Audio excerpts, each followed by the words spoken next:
Hi everyone and welcome to Gloom Woods Carnage. If you're new here, consider subscribing. We dive deep into the darkest, most chilling real-life horror stories out there. And if you're a returning viewer, I'm so glad to have you back, friend. In this video, we're diving into 7 stories from people who lived through truly terrifying moments in the Appalachian Mountains. From those who lived deep in the forest and came across things they still can't explain to others who had their homes completely broken into. These mountains are full of mystery, tension, and in some cases, cold-blooded killers. These are stories that have never been featured on this channel, so if you've been waiting for this video, thanks for sticking around. I'm glad you're here. Your support means everything. Every comment, every like, every time you just sit back and listen, it's what keeps this channel alive, so thank you for being here. Now dim the lights, get comfortable, and let's head back into the mountains. And remember, viewer discretion is advised. What he was about to recount happened about 2 weeks prior, and honestly, he still didn't really know what had happened or how, and definitely not why. He lived in West Virginia in one of the most remote parts of the state. Houses were pretty spread out there with tons of woods all around. It was quiet and peaceful. He loved living there. He loved nature and his routines. He had a regular job, a regular house, and that was more than enough for him. He lived a quiet life and was happy that way. Since it was a small community in a part of the country full of old stories, myths, and folklore, crime wasn't really a thing around there. It wasn't uncommon for people to go missing in the woods, and weird stuff happened sometimes, but he didn't think he'd ever heard of an actual house being broken into. Sometimes strange stuff went on, but it was forest stuff. Noises, movement, animals, nothing to do with real people, nothing dangerous. And when it came to what came out of the woods, folks around there grew up knowing how to deal with it. They learned from a young age that the forest plays by its own rules. The events he was about to describe happened 2 nights ago, the night he went to a party at one of his best friend's place. His friend and his friend's sister shared a birthday. They weren't twins, they were a year apart, but they were both born on May 15th. So every year they threw a big party together. The party was the usual fun, full of people they'd known forever and lots of drinking, but just to be clear, he didn't have a drop. He was known for being the responsible one in the group. He lived in an area with dangerous roads, dark, winding through the woods. He didn't touch any alcohol. The last thing he wanted was to end up in a ditch somewhere because he was being stupid. He was driving home that night and wanted to get there safe. He ended up leaving the party later than he'd planned. The drive home took a solid 38 minutes, all through the mountains. There were stretches where you couldn't see anything but your headlights, and at that hour you didn't pass a single soul. Since he was one of the only sober ones, he even took a detour to drop off 2 friends.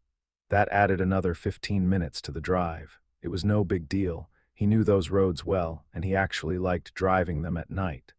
There was something relaxing about the total silence and complete darkness. The drive was smooth, like always, until about halfway through when he suddenly had to pee. If it had been daytime, he would have pulled over on the side of the road and taken care of it. But at night, in the middle of the forest, no way. He would only stop if it was absolutely necessary. Luckily, about 5 minutes down the road, there was a gas station where he could use the bathroom. It wasn't a place he liked stopping at. First off, he couldn't stand the guy who worked there. Rude, rough, always giving off this sketchy vibe, and he wasn't the kind of person who let people walk all over him, so he'd snapped at the guy before. Second, the station itself was creepy. It was in the middle of nowhere, barely lit, super old, and it just felt like the kind of place weirdos liked to hang out. But he really had to go. And honestly, between that and the woods, the gas station was the lesser evil. As soon as he parked, he headed straight toward the bathroom. On the way, he looked inside and saw the attendant nodding at someone, subtly motioning in the direction of his car. That made him uneasy. First, because he didn't see anyone else in the store, just him. Second, he remembered he hadn't locked the car. He thought about going back to lock it, but he figured he was just peeing. He wouldn't lose sight of the car for more than a minute. so he let it go. Right before stepping into the bathroom, he glanced back at the store. The attendant was staring right at him. Still no sign of anyone else inside. He even thought, half joking, maybe the isolation's getting to me. Maybe I've started imagining people. While he was washing his hands, he clearly heard a car door slam shut. It made his blood run cold. He rushed outside, thinking maybe another car had pulled in, but the lot was empty. His car was exactly how he'd left it. He sped up toward it, and the moment he got there, he looked inside. Front seats, back seats, nothing. He looked back at the store, and the attendant was still staring at him. He felt a shiver run through his whole body. He wasn't usually the type to get spooked. Living around there, you get tough to that stuff. He rarely felt threatened or scared, but something about that whole situation had him on edge. He got in the car and drove off. Next time, I'll just piss in the woods, he thought. The rest of the drive was uneventful, but he couldn't stop thinking about that weird interaction. The attendant's look, the nod, the car door sound, it was all a bit too weird, but maybe he was just on edge and overthinking things. When he got home, he pulled into the garage, locked everything up, and went straight to bed. He woke up around 3:40 a.m. to a noise. He stayed in bed listening, but didn't hear anything else. He tried to fall back asleep, but he had insomnia. He got up to use the bathroom, maybe grab something to eat. As he left his room, he noticed the door was slightly open. That threw him off. Had he forgotten to close it? Maybe, but it was unlikely. He'd had this weird thing since he was a kid. He couldn't sleep with the door open. He always closed it, almost automatically. Still, he figured he was just tired and brushed it off. After the bathroom, he started heading downstairs to the kitchen. To give a better idea of the house, it was 2 stories. Upstairs were the bedrooms, a bathroom, and the office. Downstairs, you walked into a small hallway that led to the stairs. The kitchen and garage were to the right, the living and dining rooms to the left. There was also a small bathroom next to the stairs, so he headed straight to the kitchen. At first, nothing seemed off, but then when he touched the fridge handle, it felt sticky. That was weird. He looked around. There were things on the counter he hadn't taken out, crumbs all over the floor, a chair out of place. That sinking feeling in his gut, the kind that feels like it's pulling you inside out, started growing. Someone had been there. Someone had been walking around his house while he was asleep. The memory of the bedroom door came rushing back. But how had someone gotten in? He had locked everything. He checked the doors. The house was secure. He went straight to the bedroom and grabbed his gun. Then, as calmly as he could, he started checking the house room by room. The feeling that he wasn't alone was unbearable. Every shadow looked suspicious. It wasn't even fear, really. It was more like this overwhelming sense of having his space violated, and the more he walked around, the more little things he noticed. Stuff just slightly out of place, barely noticeable but real. Someone had been moving around the house, touching his stuff. The obvious thought hit him. The alarm had been on. So, either the person was already inside when he got home, or they came in with him. Then he walked into the living room, and there he was, lying on the couch, some guy in his 40s, completely relaxed, sleeping like it was his damn house. He didn't say a word, didn't shout or ask anything. He pointed the gun straight at him and tapped the barrel on his head. The man opened his eyes slowly and looked right at him. No fear, no urgency. He just locked his eyes on his. He told the intruder, as calmly as he could, that the cops were already on their way, and if he didn't get out right now, he'd shoot. What freaked him out the most wasn't that the man didn't get aggressive. He was ready for that. He thought he might flip out or get violent, but no. What made him feel sick was how disconnected from reality the intruder seemed, like none of it was real to him. He got up slowly, didn't say a word, walked to the front door, opened it, and walked out. He shut the door the second the man crossed the threshold, locked everything again, and just stood there trying to process what the hell had just happened. Obviously, he didn't go back to sleep. The next day, still in shock, he called one of his closest friends. He told him what happened, but only the part after he got home. He hadn't even thought about the stuff from earlier until his friend asked him to go over everything from the moment he left the party. And that's when it all clicked. He remembered the gas station, the attendant, and the nod toward someone, the car door noise he heard while he was in the bathroom. That's when he realized. He never checked the trunk. How could he have missed that? How could he have been that stupid? He went to the garage and opened it up. Nothing was out of place, but he knew for sure the guy had come home with him, hiding in the trunk. Why? That's what had been haunting him for the past few days.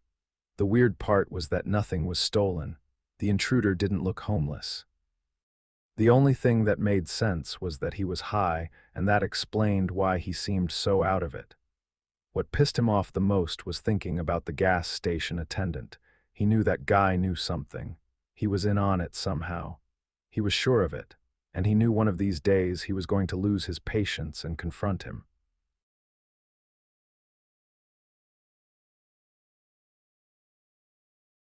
What he was about to recount was, hands down, the scariest thing that had ever happened to him. And the craziest part was it had happened just a week ago, up in the Appalachian Mountains. It all went down with him and his two friends. They'd been tight since forever. He'd known them both for as long as he could remember.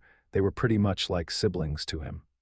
About 5 years ago, the three of them started hiking together, and ever since then, it kind of became their thing. They would go explore different trails in these mountains every year. This time around, they were doing a stretch up in Maine. They'd never been to that area before, so two of them were super pumped. The other friend, however, had just gone through a breakup, like literally 3 weeks before the trip, and from what he'd told them, it had ended in a total mess. He wanted to do the hike to clear his head a bit, but even so, you could tell his mood was all over the place. The storyteller and their female friend did their best to keep things light, to lift him up, and sometimes they actually managed to get him laughing and talking. But by the end of each day, he'd always slide back into that same gloomy state. For 3 nights, they did everything they could. They told dumb jokes, tried to scare each other with creepy forest stories just to keep things light. But on the 4th night, man, the heartbroken friend was in a really dark place. That's when the storyteller decided it was time to pull out the bottle of whiskey he'd brought. He hadn't mentioned it before, partly because he knew his other friend wouldn't approve, and also because drinking in the middle of the woods is, well, not the smartest move.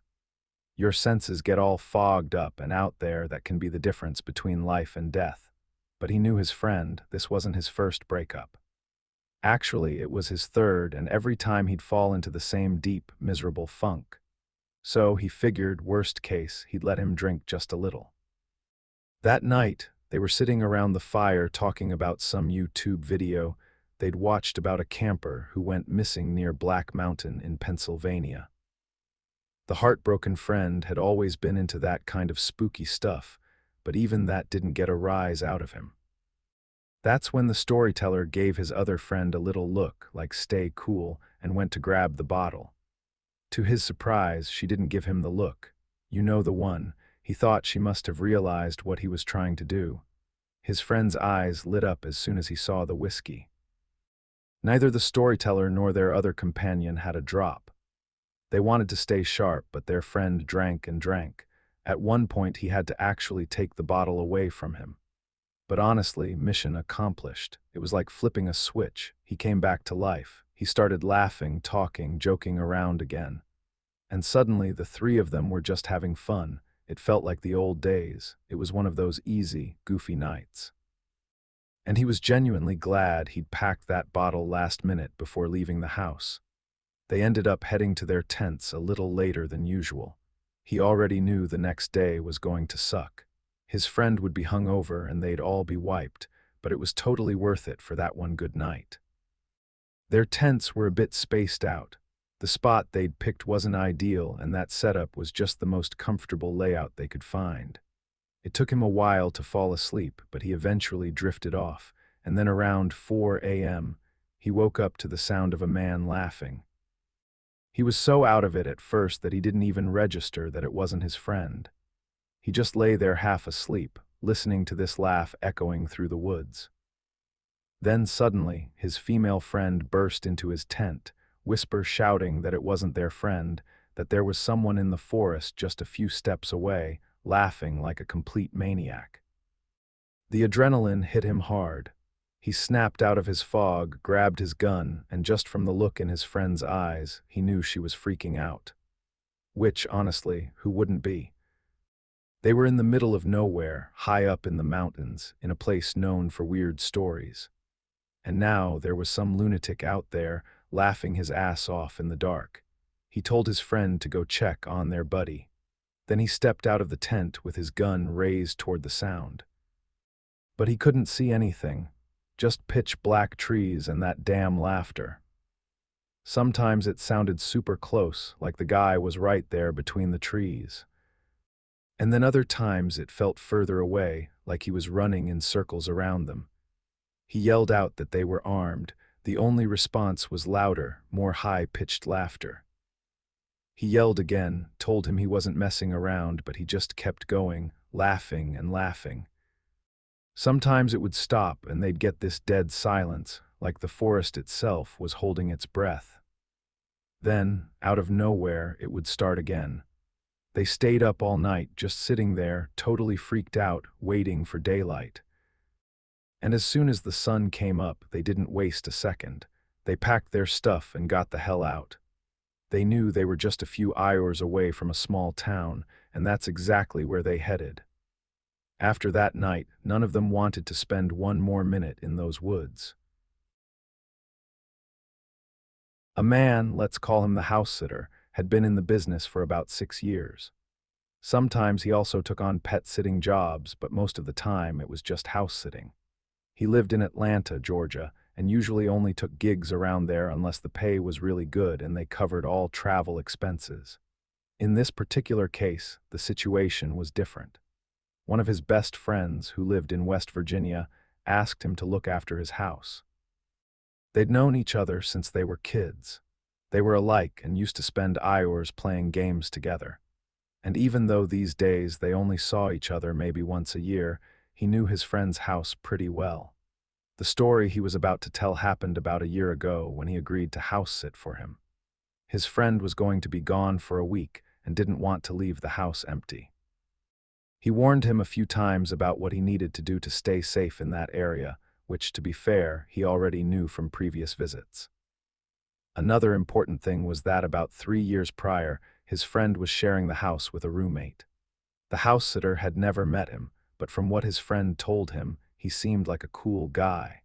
He worked in deliveries and was often gone for weeks at a time doing those long-haul trips. The week the house-sitter was staying there, he wasn't supposed to be home either. The thing about the roommate was that his schedule was unpredictable. Sometimes he'd be gone longer and sometimes he'd come back early. So before leaving, his friend gave him the roommate's contact info just in case. Meaning he'd never met him, but the roommate knew he was going to be there and he had his number. He was planning for a peaceful week. They lived in a quiet area surrounded by trees and with only a few neighbors. For him, it felt like a mini vacation, and he was honestly happy to have it. On top of that, he was trying to build his own website and launch a business, so he figured he'd use the time to focus on that. The first day went exactly like that. He stayed out on the patio, soaking up the sun and working on the site. Everything went smoothly. He even ended up going to bed earlier than usual, and the night was quiet. The next day, he was genuinely excited to get back to work. He'd slept well and felt full of energy. He went back to the same spot on the patio, but around 4 p.m., he thought he saw someone in the trees, like they were watching him. He immediately stood up and walked a little closer, calling out and trying to see if anyone was there. Maybe it was a neighbor who didn't know me and thought it was weird I was there. He wasn't thinking anything bad, but when he called a few times and no one answered or came out from behind the trees, he convinced himself he'd imagined it. Still, he went back to where he was and stayed alert for a while, but he didn't see anyone else until 6 p.m. when he closed his laptop and went back inside. He made himself a light dinner and once again went to bed early. The house had 3 bedrooms, so he stayed in the guest room. He put on Netflix and started a movie.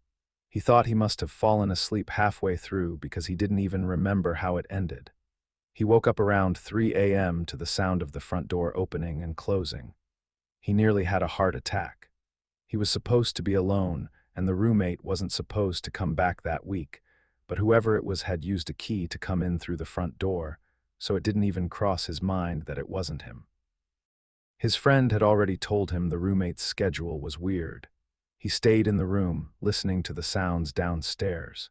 He thought about going out to introduce himself, but it was 3 a.m., and that felt off, so he figured he'd do it in the morning.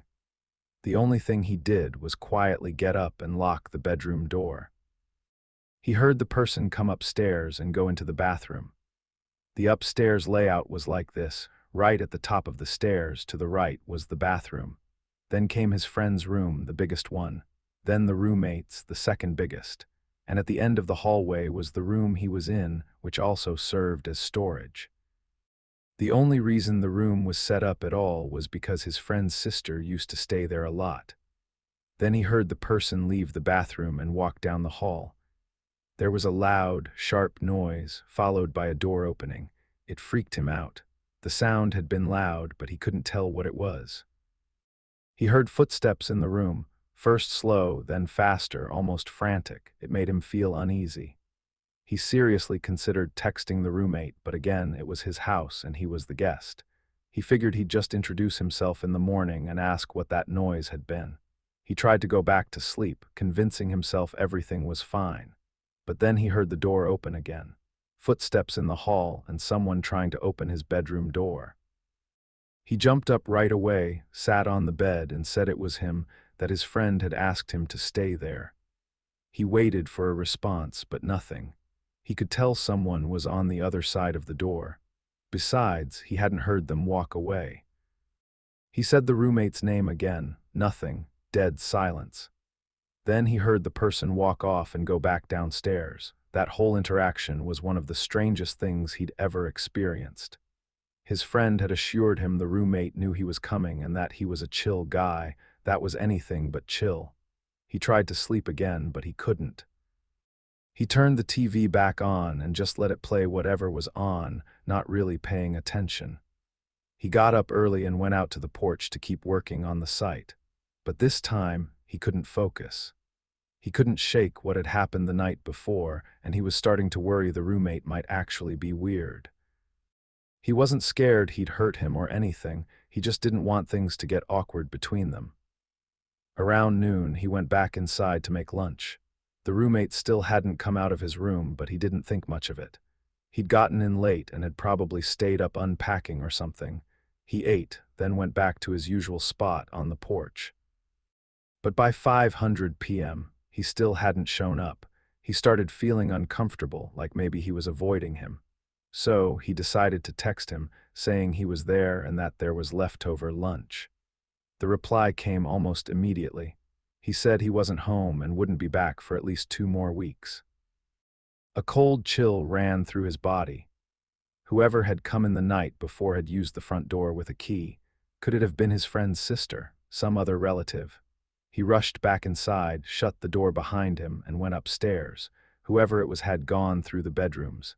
That's when he noticed something he hadn't seen that morning.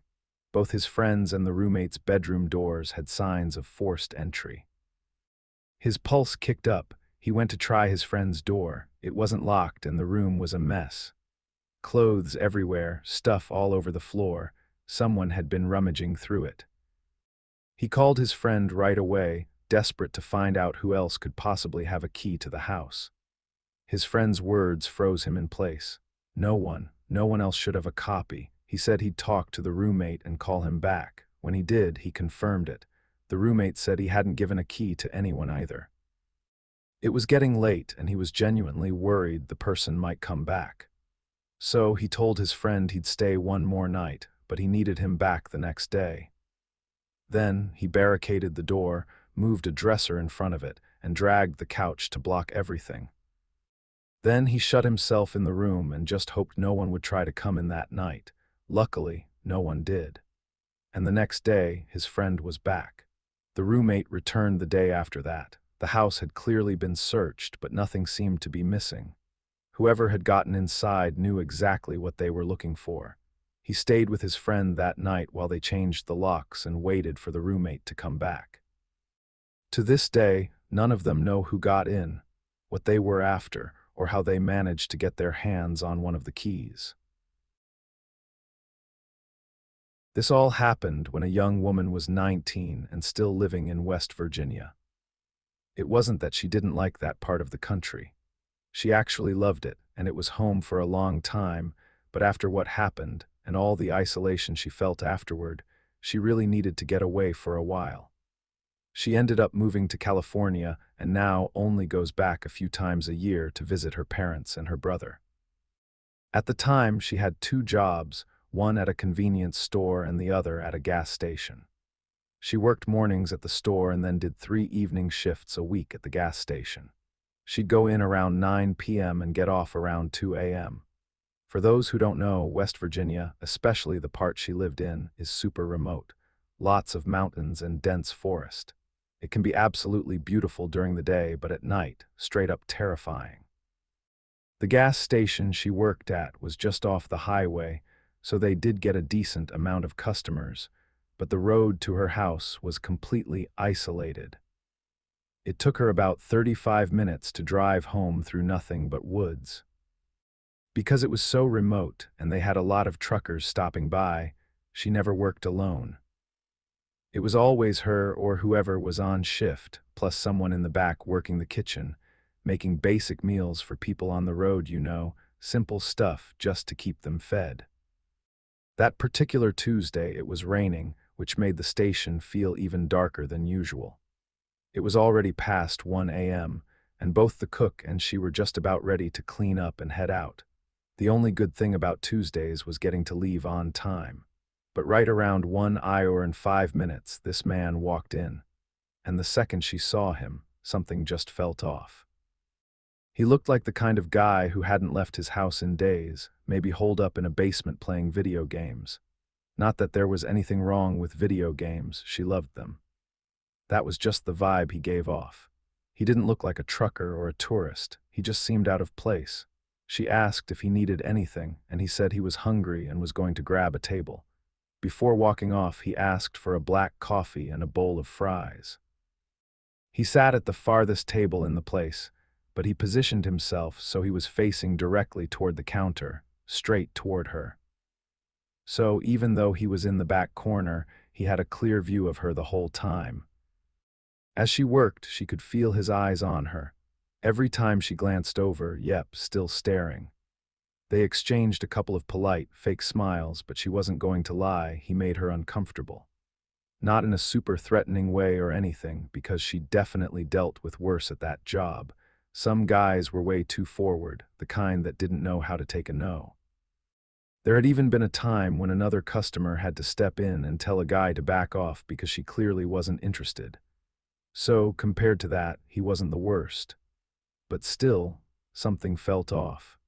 She stepped into the kitchen and asked the cook how long the fries would take, and he told her he'd dropped the bag and had to make a fresh batch. She walked over to the guy's table, apologized for the wait, and said it wouldn't be long. She asked if he wanted his coffee now or preferred to wait until the fries were ready. He said he'd rather have both at the same time. She guessed she made a weird face because he noticed and laughed, saying he knew it was kind of a weird request. She smiled back and said she'd seen weirder, just trying to be nice. She was about to walk away when he asked if she lived nearby. A classic question. She gave her usual lie, said she lived 3 towns over.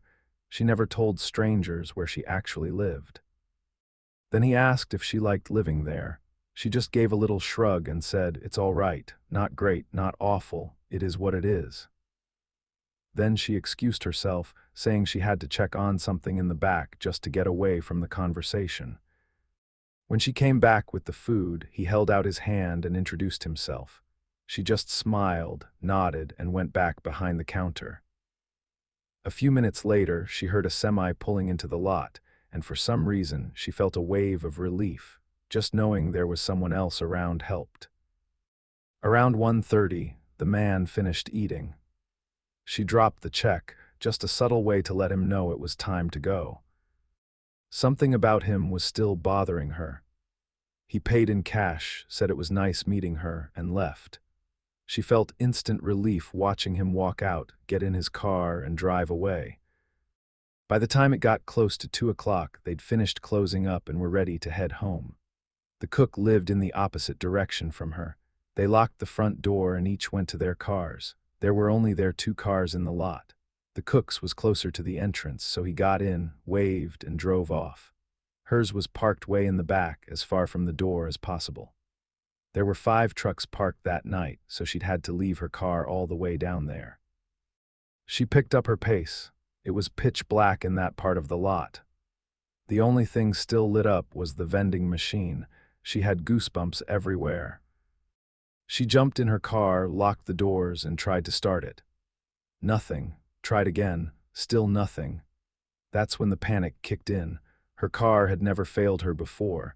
She knew it had to happen eventually, but seriously, out here at 2 o'clock in the freaking morning. Then she felt that pit in her stomach. Headlights turned on. She heard an engine start. A car pulled into the lot. She knew it was him. Without thinking, she called 911. She was sure he'd done something to her car. He had to have been waiting. But how did he know which car was hers, and what the hell did he do to it? When the operator picked up, all she could say was where she was and that a man was following her. By that point, he had pulled up right next to her car, smiling. He motioned for her to roll the window down. She knew she had to buy time. The cops were on the way, but they weren't here yet. She cracked the window just enough so he could hear her and tried to sound as calm as possible. She told him her car wouldn't start, and she had no idea why. He smiled and said not to worry, that he knew about cars and could help. He told her to get out and let him take a look. Her brain was racing, her palms sweating. She asked if he could just check under the hood first, see if anything looked off. She saw a flicker of something in his expression, maybe frustration, but he smiled again and said, "Sure." As soon as he walked around to the front, she called the cook as quietly as possible so the man wouldn't hear. The cook had just left, and she knew he'd get there faster than the police. She didn't know if the man realized what she was doing, but not long after, he came back around and asked again if she'd step out of the car. They both knew that wasn't going to happen. Then he bent down to grab something off the ground, something she hadn't even seen was there. And suddenly, the passenger side window exploded. 2 shards hit her cheek. She screamed that the police were coming and held up her phone. He grabbed her wrist and tried to yank her out. She was screaming like crazy, as if someone out there in the woods might hear her. Through her screams, she didn't even notice the cook's car pulling back into the lot, straight toward them. He jumped out and fired a shot into the air. That was enough. The man let go of her and bolted into the woods. He knew he couldn't get back to his car. The cook had blocked the way. He probably thought it was the cops. The police showed up not long after. She wasn't shaking as badly by then, but her wrist hurt like hell, and her cheek was stinging from the cuts. The officers were really kind and said they were going to catch him. She wasn't so sure, but 2 days later she got a call. They'd caught him trying to hitchhike a few miles away. Turns out he was from Jackson, Ohio, and already had 2 restraining orders out on him. Knowing he was caught and couldn't hurt her again definitely helped, but she still couldn't bring herself to live in such an isolated area anymore. She looked for jobs out of state and ended up landing a good one in California.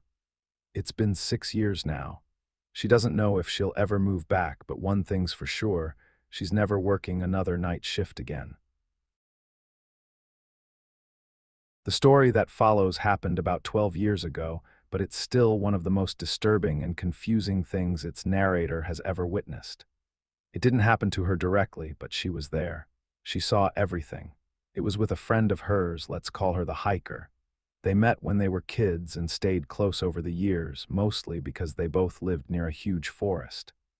When they were younger, they'd spend entire summers exploring that place. Over time, their love for nature stuck.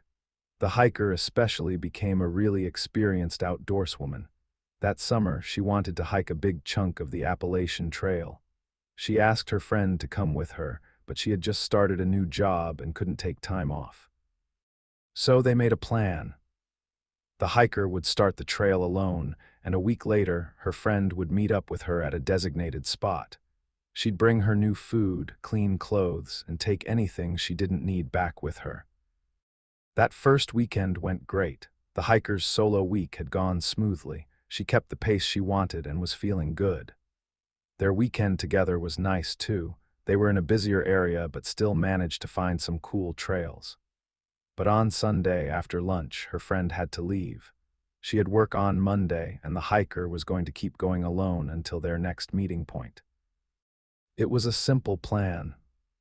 They'd meet Friday night or Saturday morning if she was running behind. But then, Thursday night around 11 p.m., her friend got a call from her. She used her satellite phone. Her voice was fast, nervous, almost paranoid. She said she didn't know if she could keep up the pace. Then she said maybe her friend shouldn't come that weekend after all. Her friend asked her several times what was going on, but she just kept repeating the same phrases. Nothing made sense. At one point, she suddenly changed her mind and told her to definitely come and to bring her mother's ruby necklace. She told her exactly where it was and, since her friend had a key to her place, asked her to go get it. Her friend was seriously worried. The whole call was off. She started thinking maybe someone was following her or she was having a mental breakdown alone out there in the woods. She asked if she should call the cops, but the hiker kept saying everything was fine when it definitely wasn't. So, before heading to the meeting point that Saturday, her friend went to the police. She told them everything, how off the call was, how genuinely concerned she was for her safety. She said it was possible she wouldn't show up. But she did, and she was totally fine, like nothing had happened. Her friend felt like an idiot and tried to talk to her about it, but the hiker said the call was normal, that she was overreacting. But she knew she wasn't. She knew what she'd heard. She asked why she wanted the necklace, and she just said it made her feel closer to her mom. That was it. The whole thing was strange and uncomfortable, but to anyone who hadn't heard that call, she was the one who seemed paranoid. The police definitely acted like she'd wasted their time or misinterpreted something. They kept hiking, even though something still felt off. During the day, the hiker seemed okay, a bit tired, maybe from bad sleep, but otherwise herself. Sometimes she'd space out, but nothing too weird. But that night, it all came back, no warning and no explanation. They were already in the tent when she suddenly got paranoid again. Said someone was following her. Then out of nowhere, she started laughing hysterically, but it wasn't happy laughter. It was wrong. Her friend thought maybe she'd eaten some kind of toxic berry or maybe she was taking something. Whatever it was, it scared the hell out of her. After that burst of laughing, she'd go completely blank, silent, like she was emotionally gone. Then she'd suddenly crash and fall asleep. Deep sleep. Her friend thought about heading back, but it was night. They were in the middle of nowhere, and she didn't trust the situation at all. She wasn't even sure the hiker could walk properly or if she'd bolt into the forest and vanish. She decided she'd sleep in her tent that night. She just had a feeling something was really wrong. While the hiker slept, her friend went through her pack. She looked for pills, substances, anything that could explain it. She found nothing. The next morning, she was normal again. A little slow to start, but as the day went on, she was back to her usual self.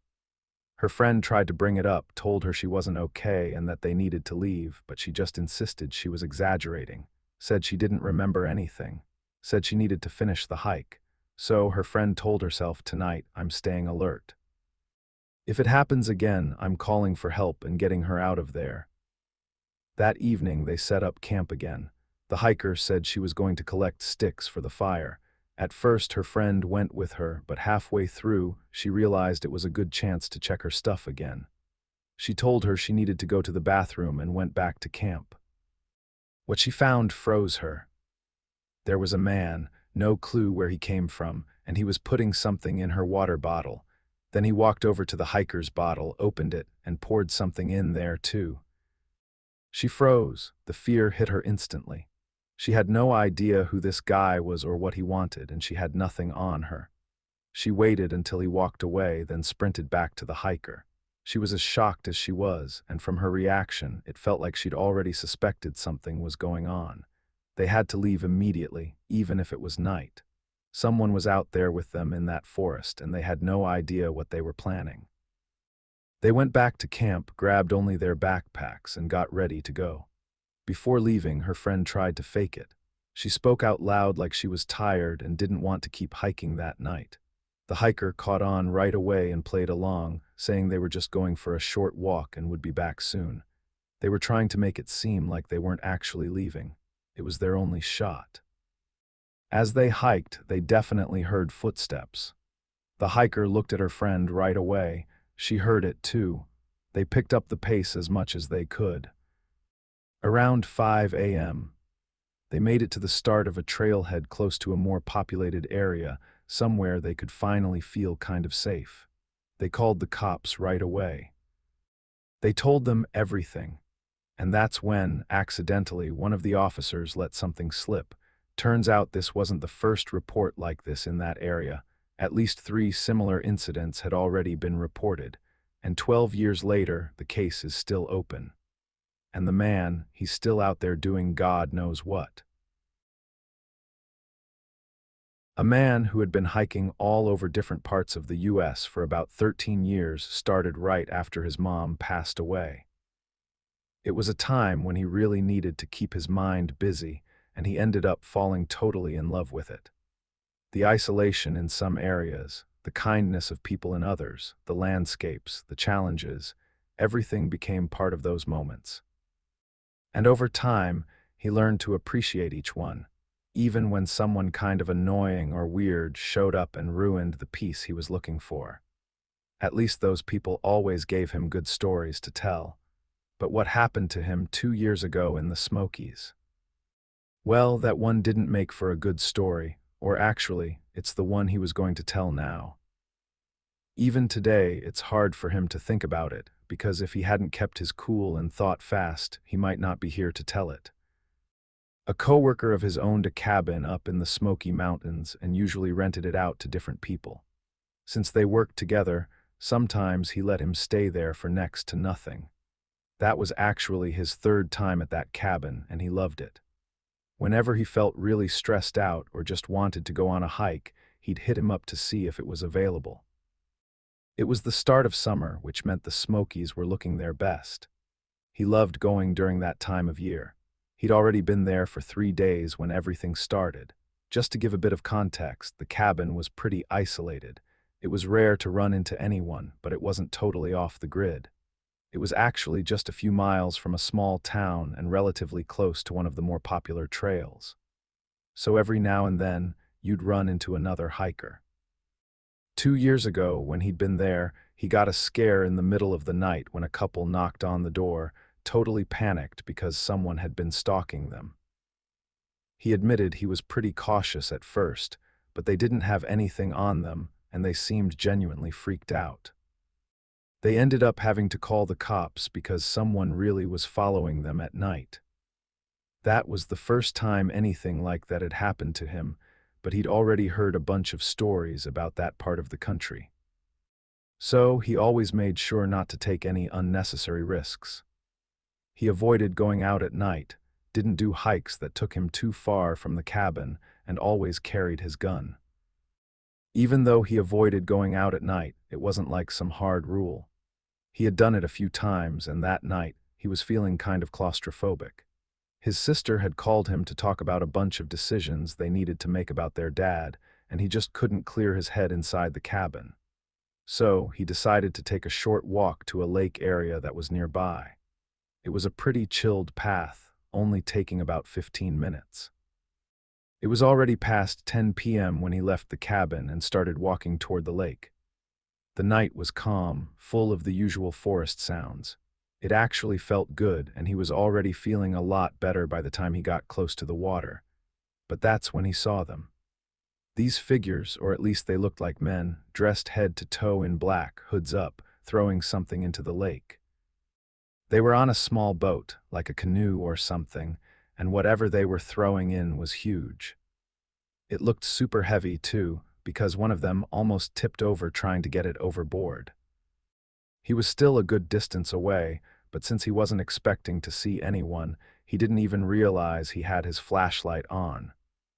One of them looked straight in his direction. He turned it off immediately, but he knew they had seen him. He had no clue what they were doing, but he wasn't stupid.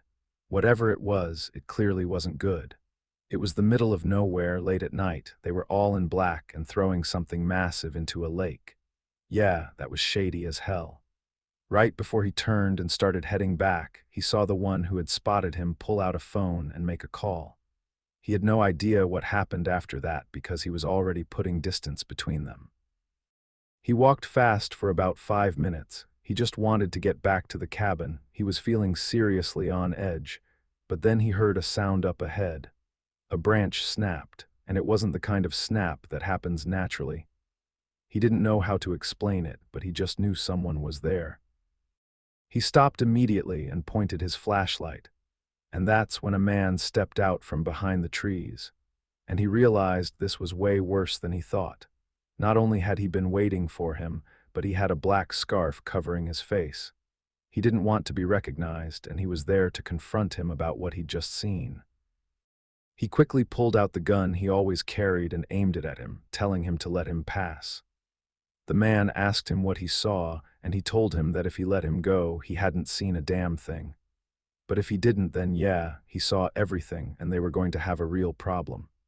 He tried to sound as confident as he could, and he thought it worked because he backed off.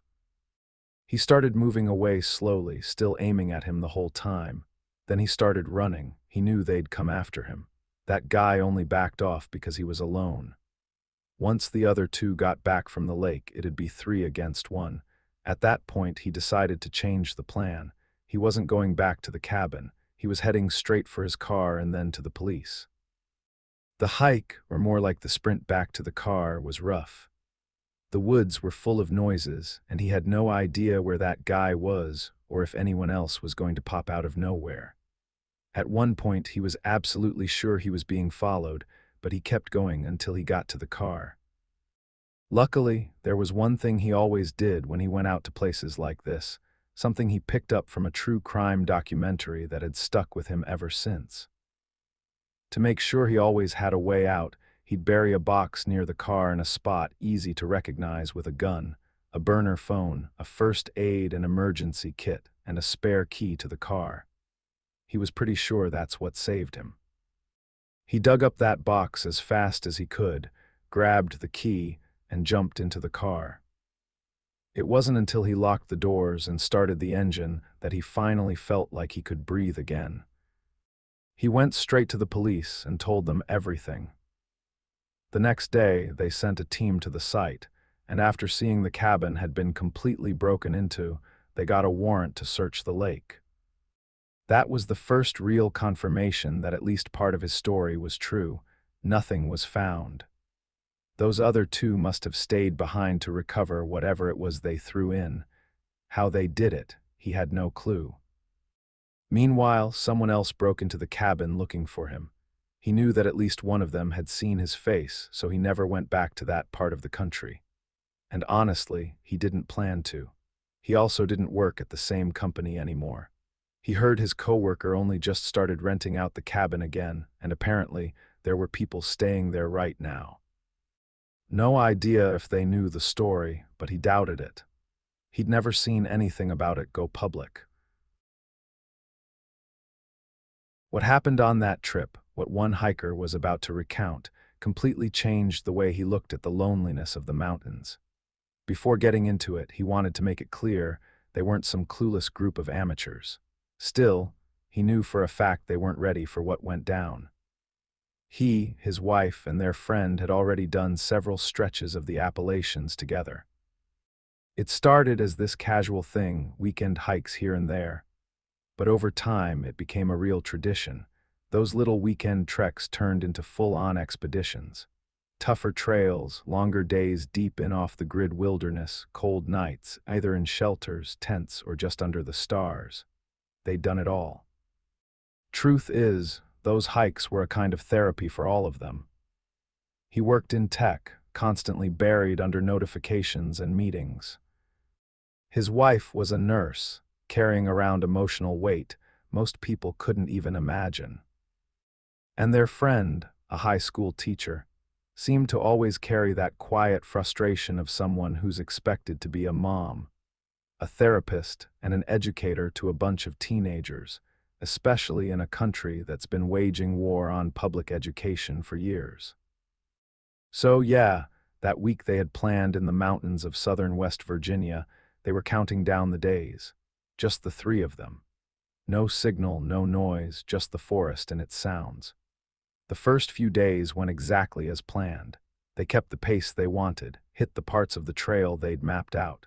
They saw some truly breathtaking views and got to experience that pure, untouched silence you only get way out in the middle of nowhere. Setting up camp was second nature by that point. They all had their roles down. His wife handled food and always stashed it away from camp to keep predators away. Their friend got the fire going. He took care of the tents and water. It was like a well-rehearsed dance, each of them moving in sync. No rush. But everything changed on the third night. They were just finishing setting up camp, the sun already dipping behind the mountains. It was getting dark fast, and they were trying to beat the last bit of daylight. The air was cooling down, and the daytime sounds of the woods were fading, being replaced by the eerie nighttime ones. That's when she appeared. This woman just stumbled into their camp out of the brush like a ghost. Her clothes were shredded. Her face was this raw mix of fear and desperation. At first they freaked. They legitimately stepped back, totally freaked out by the sight of her. But it didn't take long to realize she could barely stand. Something was very wrong. She was filthy, her eyes sunken, her breathing quick and shallow. She kept begging for help, but her words were all over the place, saying someone was after her, that she was being hunted. It didn't make much sense. They couldn't tell if it was trauma, a mental breakdown, or maybe drugs. She just kept repeating the same stuff over and over. There was no one behind her, or at least they couldn't see anyone past the firelight, and they didn't hear a thing. It was obvious she was in bad shape. They warmed up some oatmeal with hot water and gave it to her. His wife, being who she was, sat down next to the woman, tried to calm her, figure things out. She ate, but like it physically hurt to do so. You could tell she wasn't hungry, she just needed something in her. Their plan was to wait till morning and hike out for help. No way they were going to risk wandering through pitch-black woods, not knowing where they were even headed. She eventually quieted down, kind of went into this blank, checked-out state. They figured they'd try to rest a little. They were just about to crawl into the tents when it happened. A man stepped out from the trees. Just appeared like he'd been standing there the whole time. None of them heard him coming. He had a gun pointed right at them, but he was staring past them, right at the woman. And he smiled. Not a kind smile. It was cold, twisted. Then he looked the hiker dead in the eye and said he just wanted the woman back. If they handed her over, nobody had to get hurt. He barely even acknowledged his wife or their friend. He just kept his eyes locked on him. That's when everything flipped. Their friend grabbed a burning branch from the fire and launched it right at his face. It was fast, pure instinct. The guy never saw it coming, especially not from her. He stumbled back, dropped the gun, clutching his face, completely thrown off by the hit and the surprise. Without missing a beat, his wife darted forward and grabbed the gun. Meanwhile, he just stood there, frozen, like he was watching a movie happen in front of him. The guy, realizing the tables had turned, backed off fast and disappeared into the woods before they could really do anything. Then they noticed the woman was gone. They panicked at first, thought she'd run off again. But they found her curled up inside his wife's tent, hugging her knees like she was trying to disappear inside herself. It was honestly heartbreaking. She was shaking like crazy. Not from cold, they all knew that, but from pure terror. And truthfully, all of them were a little terrified too. He knew they couldn't stay there. That guy could come back any second, maybe not alone this time. They asked her if it was just him or if there were others, but she couldn't answer. At that point, He told his wife and friend to stay with her while he went looking for cell signal. He grabbed a flashlight and started walking. Hiking through the woods at night is easily one of the most surreal things you can do. The forest sounds different after dark. Every little crack or rustle sounds like footsteps. He kept imagining the guy trailing him through the trees. They'd left the gun with the girls for protection. He only had a small knife. So yeah, every shadow looked like danger, every sound a threat, but he kept going. He knew he had no choice if they wanted to get out of that situation. With a little luck, and after climbing a small ridge, he finally got a weak signal, just enough to call for help. The call dropped twice, but he managed to give them their coordinates and say they needed help, that there might be a criminal in the woods with them. Then he made his way back, and they waited on high alert, jumping at every snap of a twig in the dark. The rescue team showed up before sunrise. They took all of them straight to the hospital. The woman, of course, needed medical attention. The rest of them were just in shock. That's when they finally learned more. She was Canadian, had been missing for over 2 months. Her family had given up hope of finding her alive. Turns out she'd been held in awful conditions for weeks. The guy who came after her, her ex, also Canadian, had snapped after she'd broken things off. He crossed the border, followed her across states, and somehow managed to isolate her in the wilderness for weeks. A full-on nightmare. Thankfully, the story had a somewhat okay ending. She survived. She was going to recover, and the guy was caught a few days later, but something in them changed. They came so close to something tragic. That forest, which had always been their escape, had turned into the setting for something out of a horror movie. They never went back to the Appalachians, not because they were scared. They've done plenty of hikes since in other places, but because that mountain, after that night, just wasn't the same. It felt heavy and dark. Our next story comes from a man who spent a summer working in one of the most isolated jobs imaginable, a fire lookout in the dense wilderness of the Nantahala National Forest. He was seeking solitude, a way to escape the noise of his life. What he found instead was a silence that wasn't empty, but waiting.